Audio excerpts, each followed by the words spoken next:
बँकेची वैद्यनाथ नागरी सहकारी बँकेची निवडणूक आहे आणि आज मतदानाचा दिवस आहे. तर मी एक मतदार म्हणून माझा हक्क बजावण्यासाठी इथे आलेली आहे.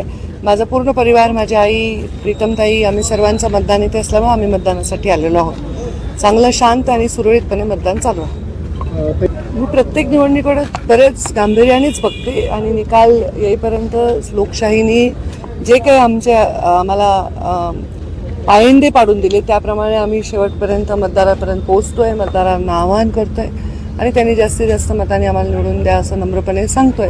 आता निकाल लागेल त्या दिवशी आम्ही नक्कीच जल्लोष करू असा विश्वास आहे. त्यांचं आहे ना, आणि 4 जागा बिनविरोध आलेल्या आहेत. धुसफूस आहे माझ्यात तर कोणाची धुसफूस. ऍक्च्युली तुम्ही जर थोडं व्यवस्थित अभ्यास केला तर विधानसभेमध्ये जेव्हा त्यांनी बंडखोरी केली तो विषय तिथेच संपलेला आहे. त्यामुळे तिथे म्हणजे साहजिक आहे, माझं नाव घेतलं की बातम्या होतात आणि जास्त प्रसिद्धी मिळते. की मायला धक्का वगैरे अशा तुम्ही ज्या बातम्या लावल्या ते चुकीचे आहे. ते विधानसभेला अपक्ष म्हणून उभे राहिले, तिथेच विषय बदललेला आहे आणि त्याप्रमाणे आम्ही काम केलं. ते आमच्या महायुतीचा धर्म पाळला.